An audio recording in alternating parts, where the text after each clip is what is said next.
literalmente tudo na sua vida estivesse balançando. Tem alguém? Tudo bem. Agora veja, para alguns de vocês é apenas uma coisa ali, outra aqui, mas para outros, você apenas fica... O que está acontecendo? E você simplesmente não entende. Mas eu posso dizer a você, com meus muitos anos de experiência, e a única maneira de você realmente aprender a confiar em Deus é através da experiência, a propósito. Todos começamos querendo confiar em Deus, e a única maneira de aprender a confiar em Deus é tendo uma razão para ter que confiar em Deus. Então, enquanto nós confiamos nele, nós vemos sua fidelidade, e então, pouco a pouco, enquanto nós viajamos com Deus, e nossa caminhada com ele é uma viagem, enquanto nós viajamos com Deus, nós ganhamos experiência. Agora, a maneira como você confia em Deus, se você nasceu de novo há 5 anos, não é nada comparado com a maneira como você confia em Deus depois de 5 anos, ou depois de 10 anos, ou depois de 20 anos caminhando com ele.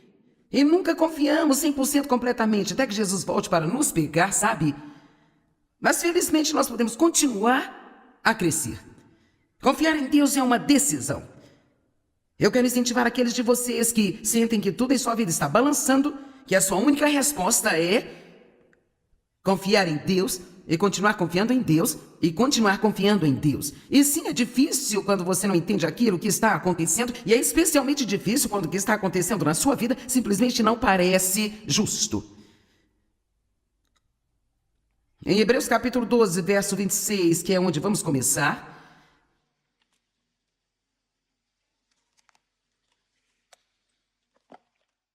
fala sobre como Deus abala as coisas em nossas vidas, até que apenas aquelas coisas que não podem ser abaladas permaneçam.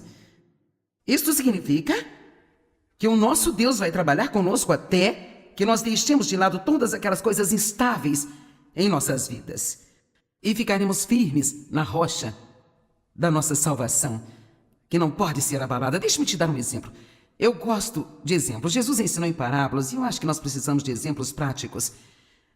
Muitos anos atrás, quando meu ministério estava nos seus estágios iniciais, eu tinha um grupo eu pensava de amigos. Você já teve alguém que pensou ser seu amigo e depois descobriu que não era?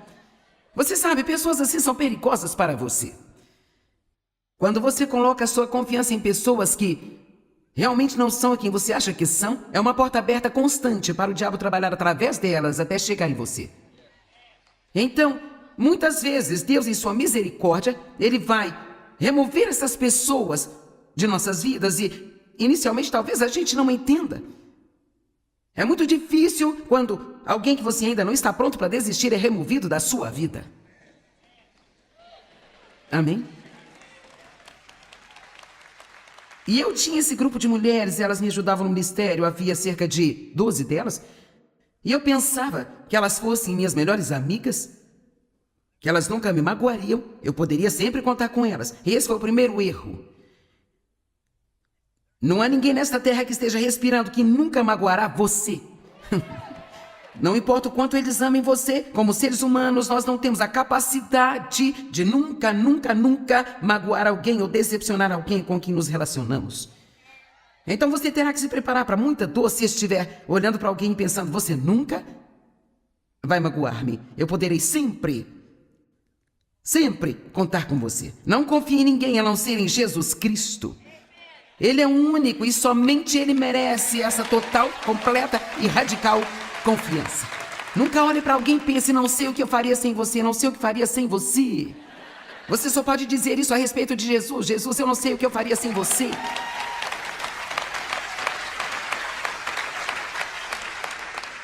E assim, para resumir a longa história, eu tive um relacionamento com essas senhoras por um longo tempo. Estávamos nos divertindo. Apenas nos divertindo, eu acho que realmente brincando de estar no ministério nesse tempo. E eu não sei dizer exatamente o que aconteceu. Eu sei agora que foi Deus revelando as fraquezas dela, sabe? Não que eu não tivesse muitas fraquezas, eu tinha, mas Deus iria me promover a novos níveis no ministério. Ele tinha um plano para a minha vida e eu não podia levar essas pessoas comigo. Você sabe, sempre que ônibus para alguém tem que descer dele.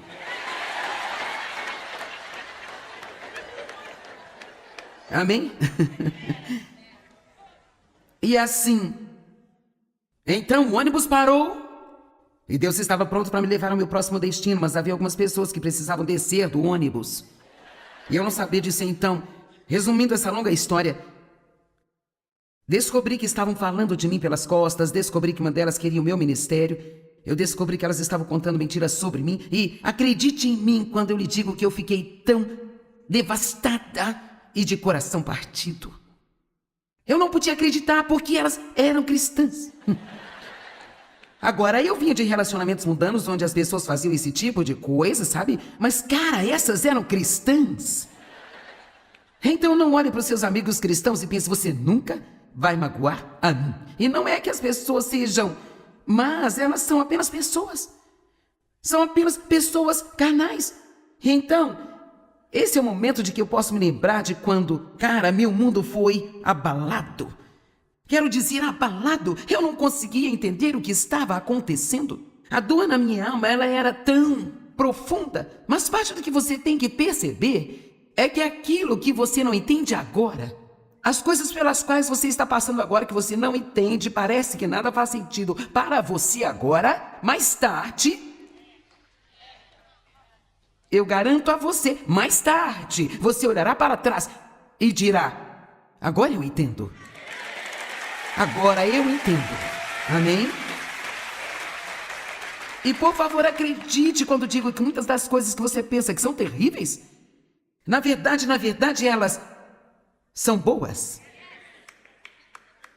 Eu sabia que não receberia muitos aplausos.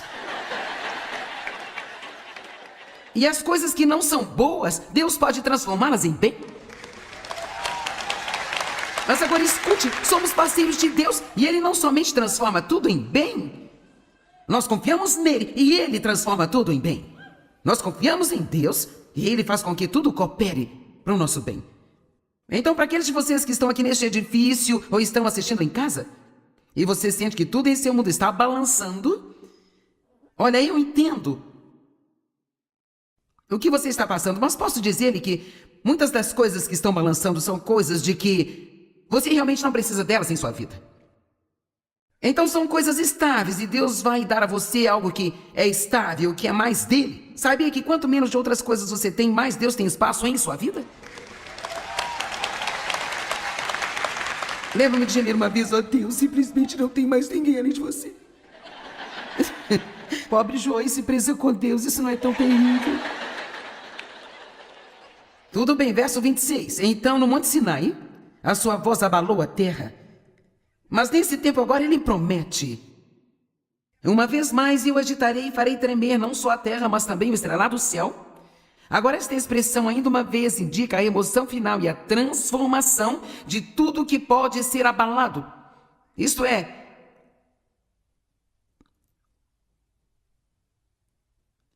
o que foi criado, de modo que aquilo que não pode ser abalado permaneça e continue. Pergunto-me, quantas pessoas teriam coragem de orar sinceramente? Deus, eu convido você a fazer tremer tudo na minha vida que possa ser abalado. Eu não vi muitas mãos para cima, mas para que apenas as coisas que não possam ser abaladas permaneçam. Quantos de vocês querem uma vida melhor? Quer saber? Você tem que passar por coisas para chegar até lá. Portanto, nós que já estamos recebendo um reino firme e estável e que não pode ser abalado, ofereçamos a Deus culto agradável, aceitável, com modéstia e piedoso cuidado, com reverência e santo temor, pois o nosso Deus é, de fato, um fogo consumidor. Eu estou me preparando, já comecei a juntar notas e eu vou ensinar uma mensagem sobre o fogo de Deus daqui a alguns dias, sabe?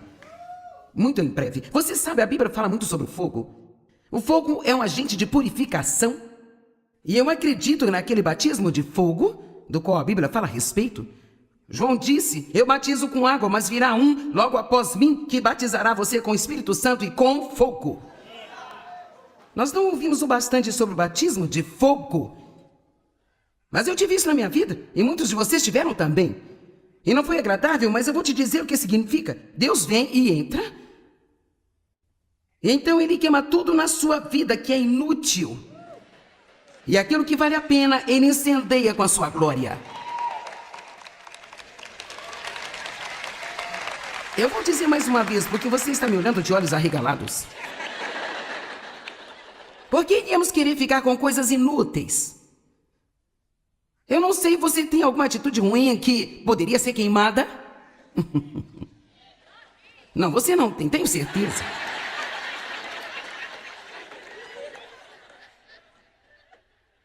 Quando o fogo de Deus vem em nossa vida, nós cantamos canções, ó Deus, envia o fogo. Quando o fogo de Deus entra em nossa vida, é doloroso antes de ser agradável. Amém? Nós temos tanto medo da dor, mas às vezes a dor torna as coisas melhores. Ela faz isso. Às vezes você pode ter uma dor eterna que não te leva a lugar nenhum, mas se você tem um tipo certo de dor, ou se abraçar o tipo certo de dor por um curto período de tempo, isso vai levar você a um lugar muito melhor. Eu posso usar o exemplo das substituições do joelho, quero dizer, cara, espero não ter que substituir o joelho. Foi cirurgia para substituir o quadril. Eu aguentei dor nas costas por mais de 20 anos. Dor, dor, dor, dor, dor, dor, dor, dor, dor, dor. Quantos tiveram dor o bastante na sua vida? Não estou falando só de dor física, estou falando da dor emocional ou qualquer outro tipo de dor. Alguém está cansado de ficar preocupado o tempo inteiro? Cansado de ficar zangado com as pessoas porque você escolhe amigos ruins que você não larga, então você não entende? Por que não orar a Deus? Retire da minha vida cada pessoa que não é boa para mim. E mesmo que eu fique solitária por um longo período de tempo, coloque pessoas na minha vida que são corretas, pessoas piedosas, com as quais eu posso contar e confiar. E eu vou te dizer, se eu puder fazer você orar de maneira específica, nós poderíamos fazer alguns negócios de Deus aqui hoje. Não somente a Deus, abençoe-me. Abençoe-me, Senhor. Não, que tal envie o seu fogo? Faça tremer tudo na minha vida que possa ser abalado. E pode não ser agradável por um tempo, mas querida, mais tarde. Esse mais tarde é um tempo tão ungido em nossas vidas, sabe? Veja, agora estou vivendo mais tarde. Mas não foi fácil chegar aqui, mas valeu a pena. Finalmente eu fiquei tão farta de dar voltas em torno da mesma montanha estúpida de novo, de novo, de novo. Oh Deus, eu não entendo o que adianta comigo. Oh Deus, eu não entendo. Eu espero, se tem alguém aqui nesse lugar, espero que a minha mensagem possa fazer bem para você. Será que podemos pelo menos orar? Deus, faça o que você quiser fazer na minha vida. Eu tenho uma pequena oração que faço. Deus, se você tiver que me amarrar ao altar, eu oro. Se você precisar, amarre-me ao altar e não me deixe fugir, mas faça o que você quiser fazer na minha vida. Agora, o nosso Deus é realmente um fogo consumidor. E você sabe, muitas vezes as pessoas têm tudo em sua vida realmente abalado no natural. No Nepal, há pouco tempo aconteceu um súbito e terrível terremoto. Quantos ouviram sobre isso? Ok. Nós ouvimos sobre coisas assim, infelizmente nos esquecemos delas tão rápido quanto ouvimos. E sentimos muito pelas pessoas e suas vidas são devastadas. Mas são momentos em que o corpo de Cristo precisa se levantar e pelo menos orar a Deus. Há algo que eu possa fazer? Então, eu não consigo. Imagine se fosse você. Se você estivesse tomando uma xícara de chá e de repente, alguns minutos depois sua casa está em ruínas ao seu redor. Você não consegue encontrar seus filhos? Talvez os seus pais tenham sido mortos ou muitas outras coisas terríveis e terríveis. E sabe, quando as pessoas estão em situações como essa, elas tendem a pensar que a vida acabou. Mas eu quero te contar uma coisa. Não importa em qual condição a sua vida esteja agora, não importa em quantos pedaços esteja, com a ajuda de Deus, você pode reconstruí-la. Você pode reconstruí-la. E as pessoas no Nepal podem reconstruir. Isso estará na televisão lá, e eu estou propositadamente tentando usar um pouco disso para convencê-los de que vocês podem reconstruir. Suas vidas podem ser reconstruídas. E não importa o quão longe você acha que está de Deus, Ele sabe onde você está agora. E Deus vai a qualquer distância para chegar até você e para ajudar você. Deus vai encontrar alguém através de quem Ele possa amar você e Ele te amará incondicionalmente e suprirá as suas necessidades se você confiar nele. Isaías 40, verso 29 até o verso 31. São escrituras maravilhosas que devemos olhar para elas agora. E você as conhece. Ele fortalecerá os fracos e os cansados. E ele dá grande vigor ao que está sem forças, fazendo com que ele se multiplique e seja abundante. Até as pessoas jovens se cansam e ficam exaustas, e os moços tropeçam fracamente e de exaustos caem, mas aqueles que esperam no Senhor... Veja, eu sabia que você ia gostar disso, mas aqueles que esperam no Senhor, que esperam, que anseiam e aguardam nele, mudam e renovam as suas forças. Através da força de Deus, você pode se levantar e reconstruir. Você pode correr e não se cansar, pode caminhar e não ficar exausto. Quando perguntei quantos de vocês sentiam que tudo na sua vida balançava, eu localizei algumas pessoas, não todas, mas eu poderia dizer de olhar para você que há lutas realmente muito grandes na sua vida agora. Quer saber? Eu parabenizo você por estar na casa de Deus, para obter a ajuda que precisa. E os que esperam no Senhor renovam suas forças, eles voam bem alto como águias, eles correm e não ficam exaustos, andam e não se cansam. Não ficam cansados? Você pode reconstruir. Todos digam, eu posso reconstruir. Se o Senhor não edificar a casa, em um trabalham aqueles que a edificam. Talvez a sua casa tenha caído porque você estava tentando construí-la. Que tal isso? Vamos deixar Deus construir a casa. Vamos deixá-lo ser aquele que a constrói. Bem, o que você faz quando as coisas estão acontecendo em sua vida e você não entende? Salmo 37:3. Confie no Senhor e faça o bem. Confie, baseie-se e apoie-se nele. Tenha confiança no Senhor e faça o bem.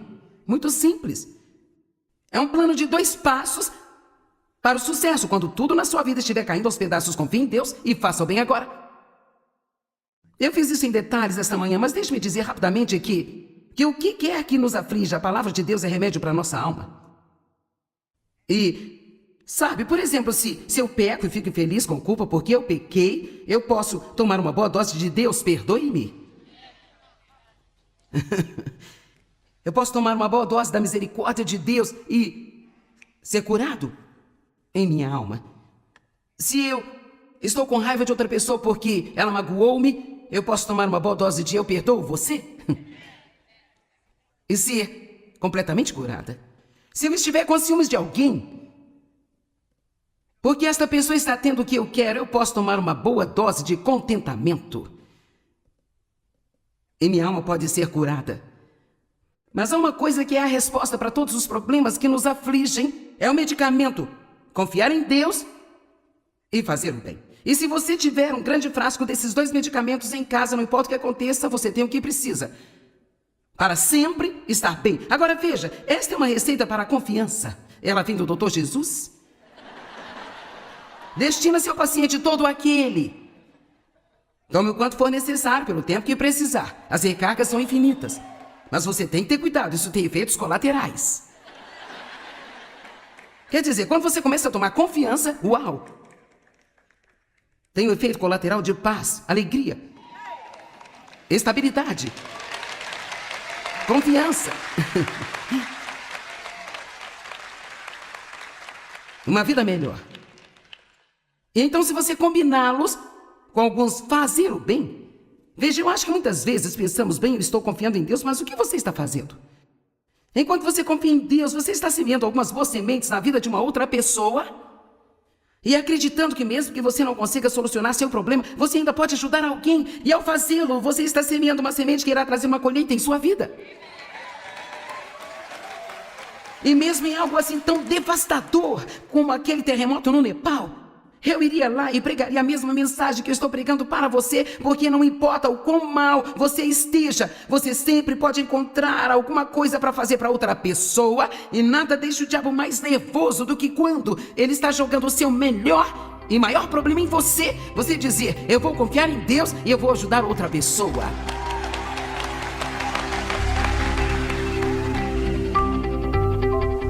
Bom, Deus nos oferece a oportunidade de confiar nele. Que privilégio nós temos! Às vezes é desafiador porque talvez não estejamos entendendo o que acontece em nossas vidas ou porque uma resposta demora tanto.